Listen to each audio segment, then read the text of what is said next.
Première partie. Les fondements de la vie.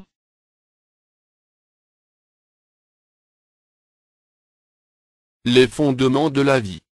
Dans cette partie, nous allons nous intéresser aux fondements de l'Évangile de Dieu.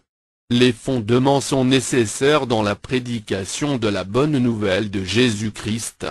Avant de prêcher Christ à quelqu'un, il faut d'abord poser devant la personne le fondement de l'Évangile. Le fondement de l'Évangile, c'est Dieu. Il faut présenter Dieu à cette personne. C'est au niveau des fondements que se trouve la source des sectes. Quant à ce qui concerne la proclamation de la vérité, lorsque nous parlons de fondements, nous voulons dire que, si l'on ne pose pas les fondements tels qu'ils ont été posés par le Seigneur et ses apôtres, on ne peut jamais présenter l'Évangile sans faire entorse à la bonne nouvelle de Jésus-Christ. Par exemple, vous ne pouvez pas commencer par parler du sang de Jésus-Christ à quelqu'un qui ne connaît pas qui Jésus lui-même est.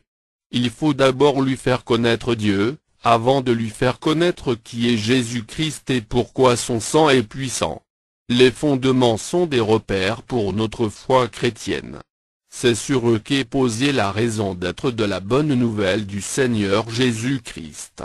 Ce sont ces fondements qui nous permettent de rester en équilibre même quand les vents forts soufflent. Celui qui va sans fondement se livre à tout vent de doctrine. Essayons de retrouver ensemble les fondements clés que la Bible a posés. Le fondement de Dieu, qui est Dieu. Dieu est une personne qui n'a jamais été créée, mais qui est, qui était et qui vient. Apocalypse 1, 8, voire aussi Hébreux 13, 8, nous comprenons alors que Dieu est éternel. C'est celui qui est le Je suis. Exode 3, 14. À travers ces déclarations de Dieu sur ce qu'il est, nous voyons que Dieu cherche à se révéler aux humains. Puisqu'il est le seul qui soit immortel, alors nous comprenons que c'est lui qui a créé tout ce qui existe. Le fondement de la création de toute chose et de la chute, le monde n'est pas issu d'un Big Bang, mais de l'œuvre de Dieu. La Bible dit en effet que c'est Dieu qui a créé le monde. Genèse 1:1. Après tout ce travail, la dernière œuvre de Dieu dans la création est la création d'Adam, l'homme avec grand H, homme sans péché. Au commencement, Dieu n'avait pas l'intention de créer l'homme pour qu'il aille au paradis dans le ciel, mais au contraire, Dieu créa l'homme et le plaça immédiatement dans le paradis qui était cette terre. Genèse 1, 26 à 29, toute la création était parfaite. Genèse 1, 31. Mais le projet de Dieu fut ruiné par le péché. Genèse 3, 1 à 15. Le fondement de la nature de l'homme. Dieu créa l'homme à son image en le dotant d'un corps, d'une âme et en lui donnant son propre esprit. Quand l'être humain pêche, il nuit à sa propre âme en la privant de l'esprit de Dieu qui ne peut plus se loger dans le péché. Nous lisons dans la Bible que l'âme qui pêche c'est elle qui mourra. Ézéchiel 18, 20, Dieu ne pouvait plus jamais compter sur Adam qui devint un être pécheur. Il est mort. Il n'a plus d'esprit. Il faut faire quelque chose pour sauver l'homme du péché.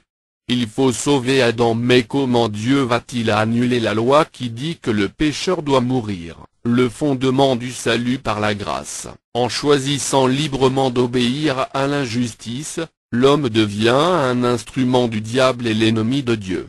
Désormais, Dieu ne peut plus jouir de l'homme. Par exemple, il ne peut plus lui parler. Il ne peut pas parler à ce qui n'a pas de vie ni compter sur cette chose. Dans sa sagesse, Dieu planifie de sauver l'homme. Pour comprendre le sens de salut de l'âme, il faut savoir la nature de l'âme humaine. En effet, l'âme humaine est très particulière. Elle est facilement changeante. Elle a la capacité de se muter et de prendre différentes formes. À cause de cette nature, le péché est son plus grand ennemi parce que le péché a le pouvoir de la boursoufler et une fois qu'elle s'enfle, elle s'explose et c'est la mort. Le péché une fois introduit au sein d'une âme a, à coup sûr, le pouvoir de la détruire. Il n'y a pas de remède pour la sauver, c'est une seule, c'est la parole de Dieu. Or, qui peut administrer la parole qui sauve à une âme. Il ne s'agit pas de parole humaine mais de la parole, des oracles de Dieu. Ces oracles de Dieu sont scellés avec 7 sceaux. À cause de ces sceaux, le contenu du livre est inaccessible et par conséquent, les âmes malades demeurent sous la colère de Dieu. La Bible dit: puis je vis dans la main droite. La main droite de celui qui était assis sur le trône un livre écrit en dedans et en dehors, scellé de 7 sceaux. Et je vis un ange puissant, qui criait d'une voix forte: qui est digne d'ouvrir le livre, et d'en rompre les sceaux? Et personne dans le ciel, ni sur la terre, ni sous la terre, ne put ouvrir le livre ni le regarder. Et je pleurais beaucoup de ce que personne ne fut trouvé digne d'ouvrir le livre ni de le regarder. Sauver l'homme du péché dans la compréhension de Dieu est non seulement très coûteux, mais aussi très pénible. Pour Dieu, sauver l'homme c'est payer soi-même par sa vie, pour la faute du pécheur en mourant à sa place. 2. Remplacer l'esprit du mal qui est dans le cœur de l'homme pécheur par l'esprit de Dieu qui est sa parole. Les deux choses ne sont pas possibles sans une longue préparation. Dieu ne voulait pas nous perdre, c'est pour cette raison qu'il a procédé à une prolongation de la vie d'Adam à travers le sacrifice d'une bête comme substitut.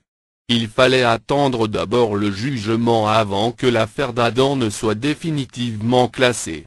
Il fallait prolonger la vie d'Adam jusqu'à ce que le Shiloh arrive.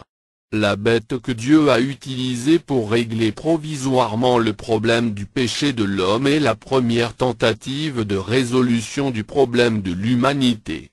La Bible dit en effet que l'Éternel Dieu fit à Adam et à sa femme des habits de peau, et il les en revêtit. Genèse 3, 21, Genèse 3, 15 etc. La mort d'une bête qui n'avait rien fait de mal mais qui mourut pour servir de remède aux problèmes créés par Adam et Ève est le fondement du salut par la grâce. C'est cette sorte de mort qui est l'image de la rédemption qui aura lieu plus tard quand Dieu trouvera la vraie solution. C'est cette rédemption qui est la solution à tous ceux qui sont prisonniers du péché. Jésus était celui que cette bête représentait. Après les 4000 ans, Dieu a prononcé le verdict: les hommes sont pécheurs. Ils sont morts à cause de leurs fautes mais ils agissent le plus souvent par ignorance, la plupart ne savent même pas ce qu'ils font. Dieu décide de descendre lui-même pour sauver l'homme. Mais ceux qui s'attacheront à leur chair resteront maudits tandis que ceux qui recevront sa parole en obéissant à ses commandements seront sauvés.